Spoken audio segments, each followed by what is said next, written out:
என் நெஞ்சில் குடியிருக்கும்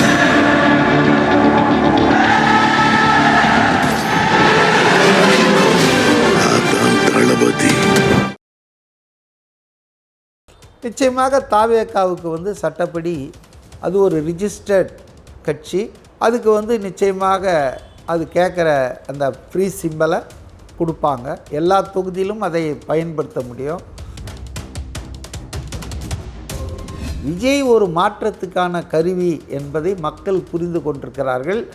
அதை எதிர்க்கட்சிகள் ஆளுங்கட்சியெல்லாம் புரிஞ்சுக்கிச்சு. அதனால தான் அவர் மேலே இவ்வளோ தாக்குதல். நீங்கள் பாருங்கள், சாட்டை துரைமுருகன், இடும்பாவனம் கார்த்தி, இவங்கெல்லாம் இப்போல்லாம் ஆஃப் லேட் அவங்க தாவேகா எதிர்ப்பு தான் அவங்களுடைய மெயின் குறியாயிடுச்சு. ஏன்னா இப்போ தாவேகாவை தான் அட்டாக் பண்ணோம். அப்போ தான் காசும் கிடைக்குது, வியூஸும் கிடைக்குது. மக்கள் இது எல்லாத்தையும் பார்த்துட்டு தான் இருக்காங்க. மக்கள் ஒன்றும் முட்டாள்கள் இல்லை. மக்களை மடையர்கள், முட்டாள்கள் 3000 ரூபாய் கொடுத்தா ஓட்டு போட்டுருவாங்க, ஒரு லேப்டாப்பை கொடுத்தா அந்த காலேஜ் ஸ்டூடெண்ட் தனக்கு ஓட்டு போட்டுருவான்னு நினைக்கிறாங்க பாருங்கள் ஆட்சியாளர்கள். அவங்க தான் முட்டாள்கள். விஜயை பொறுத்த வரைக்கும் நான் நினைக்கிறேன்னா அவருக்கு இதெல்லாம் தெரியும், இப்படியெல்லாம் நடக்கும்னு. Is also an observer of Tamil Nadu politics for the last 10-15 இயர்ஸாக. அதனால் அவருக்கு இதெல்லாம் தெரிஞ்சு தான் அவர் துணிச்சலோடு 2 அரசாங்கத்தையும் எதிர்த்து போர் தொடுக்கிறார். த மோர் அவதூறுகள் அவர் மேலே கிளம்புறதுக்கு காரணம் அவர் செல்வாக்கு இன்னும் அதிகமாக போயிட்டுருக்கு. கரூர் நிகழ்ச்சிக்கு அப்புறம் 1 மாதம் அமைதியாக இருந்தாங்க தாவேகாவினர். அந்த 1 மாதம் நடந்த அவதூறு பிரச்சாரம் வேறு எந்த கட்சிக்காவது நடந்துருந்ததுன்னா அநேகமாக அந்த கட்சி எழுந்தே இருக்காது. அவ்வளோ பேசினாங்க 1 மாதம். ஆனால் அந்த 1 மாதத்துக்கு அப்புறம் அவங்களுக்கு மக்கள் செல்வாக்கு ஒரு இம்மி அளவு கூட குறையலைன்றது தான் வந்திருக்கக்கூடிய சர்வே ரிப்போர்ட். முதல்வர் மருமகன் சபரீசன் நடத்துகிற அந்த பெண் நிறுவனம் எப்படி தமிழ்நாட்டு ஊடகங்களை தன் கைக்குள் அடக்கி வச்சிருக்கு. கலாநிதி மாறன் சன் நிறுவன அதிபரை அவர் ஏதாவது விசேஷ அனுமதி பெற்று அமித்ஷா கிட்ட இந்த விசாரணை நடந்த இடத்துலையே அவங்க நிருபரை உட்கார வச்சுட்டாரா? 6 மணிக்கு தான் விசாரணை முடிஞ்சு விஜய் வெளியே வராரு. ஆனால் நீங்கள் பார்த்தீங்கன்னா 2:30 மணிலேருந்தே சன் டிவியில் இந்த கேள்வி கேட்கப்பட்டது, இது திணறினார், இப்படி போட்டுகிட்டே இருந்தாங்க. வேறு எந்த தொலைக்காட்சியும் கூட இதே தான் எடுத்து போடுறாங்க. அது காரணம் என்னென்னா, இந்த பெண் நிறுவனம் அனுப்புகிற இந்த செய்திகள், இந்த கார்ட்ஸ் எல்லாம் எல்லாரும் பகிர்றாங்க.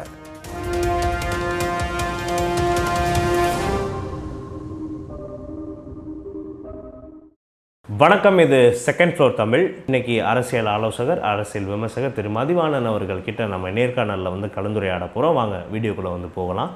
சார் வணக்கம். சார் வணக்கம். இப்போ தேமுதிக கட்சியாக இருக்கட்டும், இல்லை இதர இந்த முஸ்லீம் லீக் கட்சிகள் நிறைய வந்திருக்கும், நிறைய சிறுபான்மையினர் கட்சிகள் வந்திருக்கும். இவங்க எல்லாருமே தாவேகா சைடு வர்றதுக்கு வாய்ப்புகள் இருக்கிறதா நம்ம எடுத்துக்கலாமா? ஆனால் தேமுதிக சார்பாக அவங்களோட பொதுக்கூட்டத்தில் கடைசியாக விஜயகாந்த் அவங்களோட மகன் என்ன சொல்லியிருந்தார் அப்படின்னா, காங்கிரஸ் சைடு போகாதீங்க விஜய், அவங்களுக்கு ஒரு அன்பான எச்சரிக்கை கொடுக்குறேன் அப்படின்லாம் சொல்லியிருக்காரு. இப்போ அவங்களோட திட்டம் எப்படி இருக்குன்னு பார்க்குறீங்க? தாவேகா இப்போ நீங்கள் சொல்கிற மாதிரி தனித்து ஓகே நம்மளாம் தனியாக போட்டியிடலாம் அப்படின்னு நினைத்தாலும் இது அவங்களுக்கு பக்கபலமாக இருக்குமா? ஓட்டு கேப் பண்ணுற அந்த பர்சன்டேஜ் பொறுத்த வரைக்கும். அதாவதுங்க, 2026 சட்டமன்ற தேர்தல் என்பது ரொம்ப ஃபியர்ஸ் பேட்டலாக தான் இருக்க போகுது. 3 அணிகளும் கடுமையாக மோதப்போகிறது. எல்லா விதமான சாகசங்களையும் அதற்காக எல்லாரும் செய்வாங்க.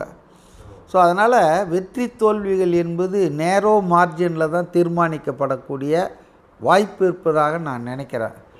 அப்போது 100 ஓட்டு, 500 ஓட்டு, 1000 ஓட்டு கூட யார் வின்னர் யார் லூசர்ன்றதை முடிவு பண்ணிட்டோம். ஆகவே வர்றவங்களை சேர்த்துக்கிறதுல தப்பு கிடையாது யாராக இருந்தாலும்.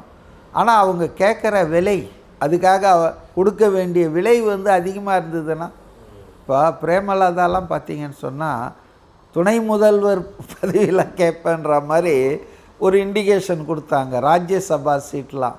அதனால் அதெல்லாம் அவங்கெல்லாம் யதார்த்தத்தை புரிந்து கொள்ளாதவர்கள். அதெல்லாம் ஒன்றும் பெருசாக எனக்கு ஒன்றும் அவங்கெல்லாம் சோபிப்பார்கள். போன தேர்தல்லையே அவங்க படுதோல்வி அடைஞ்சது அந்த கட்சி. ஆனால் இன்னமும் அவங்க கீழே விழுந்தாலும் மீசையில் மண் படலன்னு என்ன பேசுகிறாங்கன்னா, தேமுதிக இருக்கிற அணி தான் வெற்றி பெறும் அப்படின்லாம் பேசிகிட்டு இருக்காங்க. அதெல்லாம் எனக்கு என்னவோ அதெல்லாம் இம்ப்ராக்டிக்கலாக தான் தெரியுதுங்க. நிறைய அவதூறுகள் தினம் தினமும் வந்து டிவிக்கு மேலே வந்து பரப்புறதை நம்ம வந்து பார்த்துருக்கோம். ஒரு சைடு வந்து ஒரு பத்திரிகையில் வந்து செங்கோட்டையன் அவர்கள் பற்றி எழுதுனது அவர் மறுப்பு தெரிவிச்சிருக்காரு. அதை பற்றி பேசிடலாம்.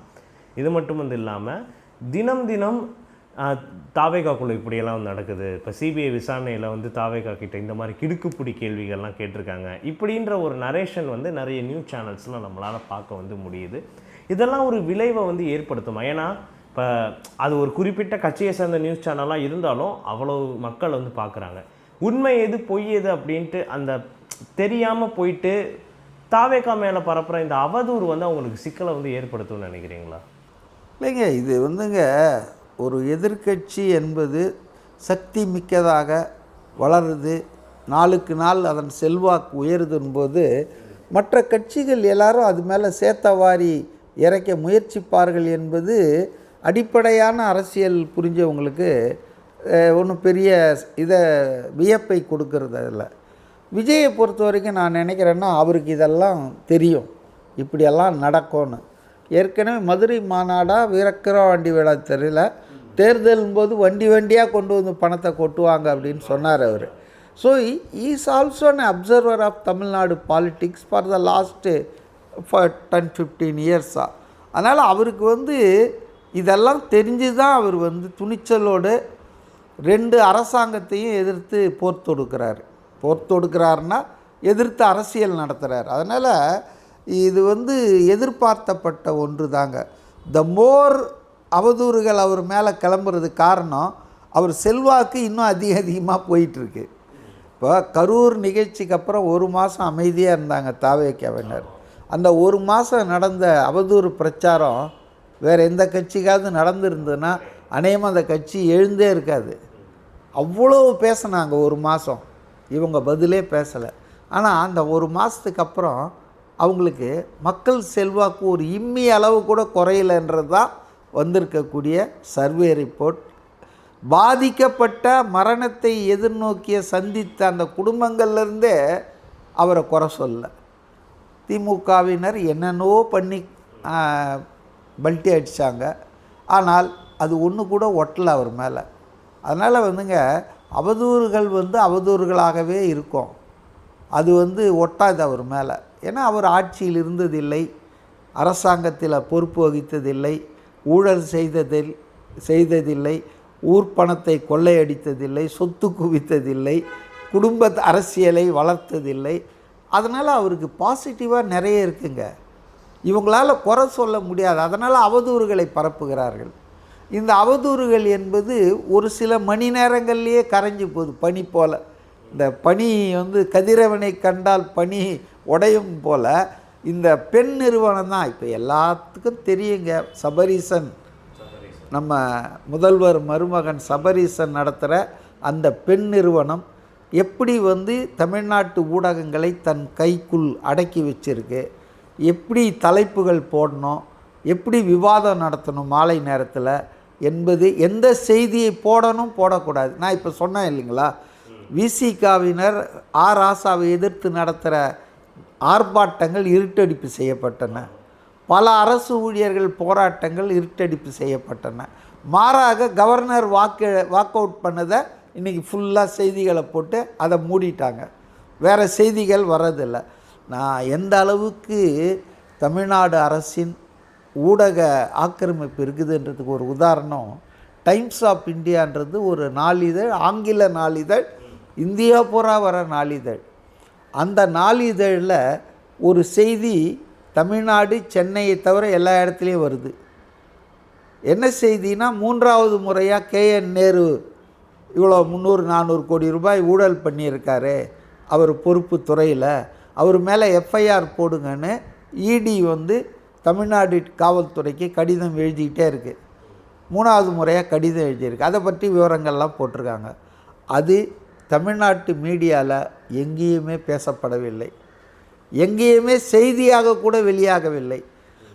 டைம்ஸ் ஆஃப் இந்தியாவில் இந்த செய்தி வந்திருக்கு, டெல்லியில் வந்திருக்குது, பாம்பேயில் வந்திருக்கு, எல்லா இடத்துல வந்திருக்கு, ஆனால் சென்னையில் வரல. என்ன காரணம் நினைக்கிறீங்க?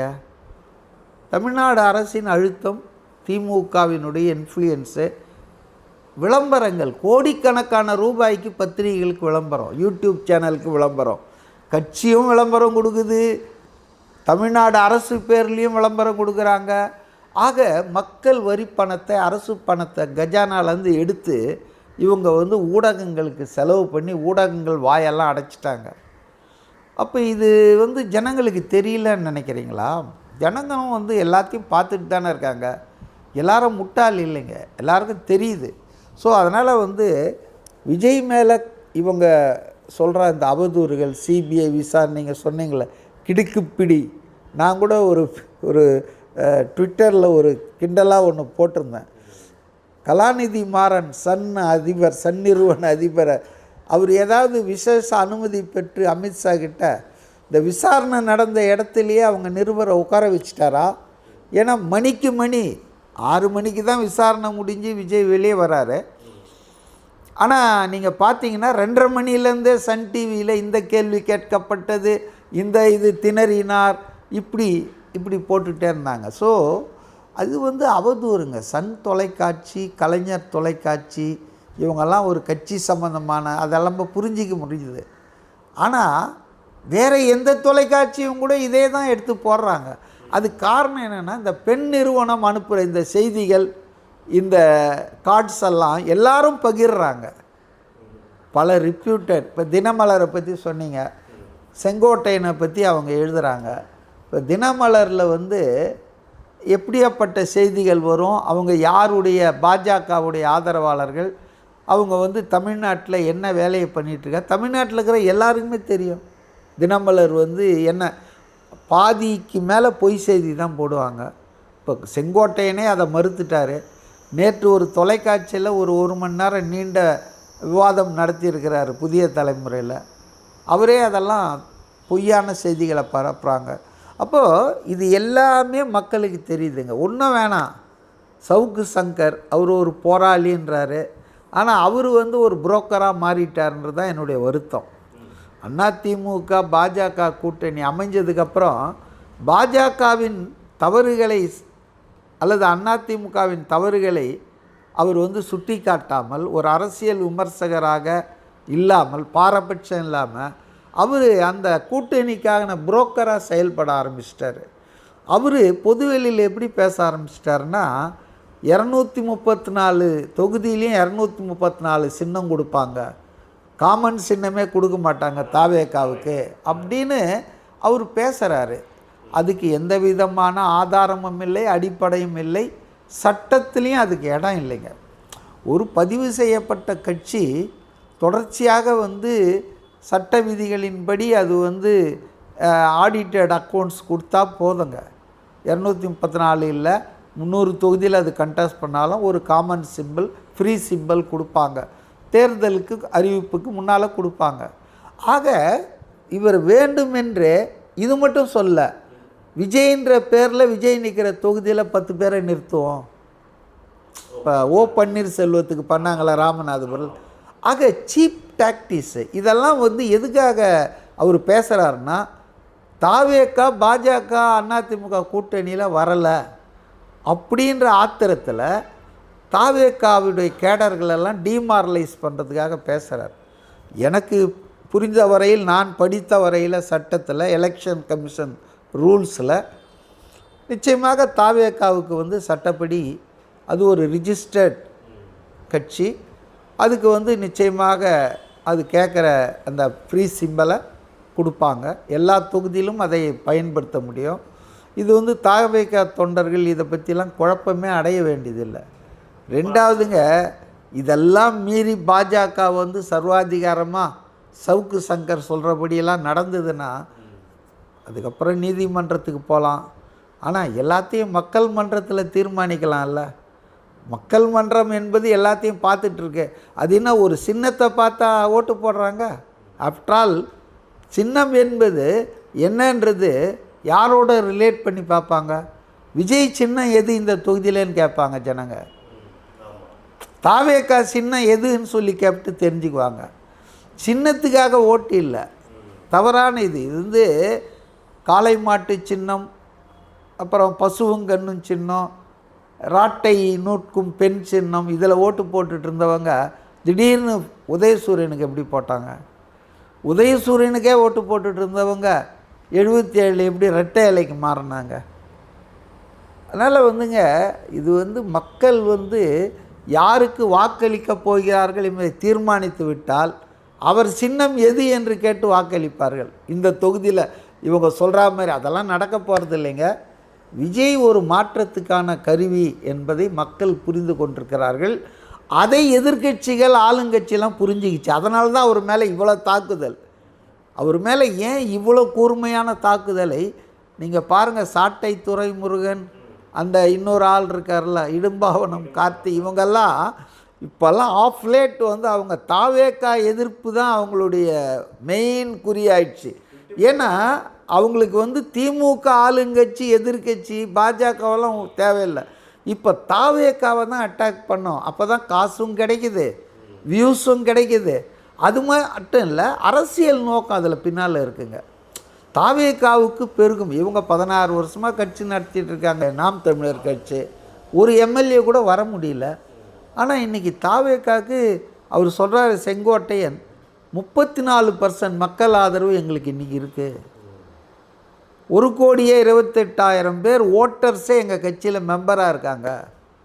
அதுவே எங்களுக்கு ஒரு 20% ஓட்டு எங்களுக்கு ஏற்கனவே இருக்குது அப்படின்றார். அப்போது இன்றைக்கி இதெல்லாம் பிற கட்சியினருக்கு பொறாமை, பொச்சரிப்பு, எரிச்சலை உருவாக்குவதில் எனக்கு ஒன்றும் வியப்பு இல்லை. அதனால் எல்லாரும் காய்த்த மரம் தானுங்க கல்லடிப்படும்.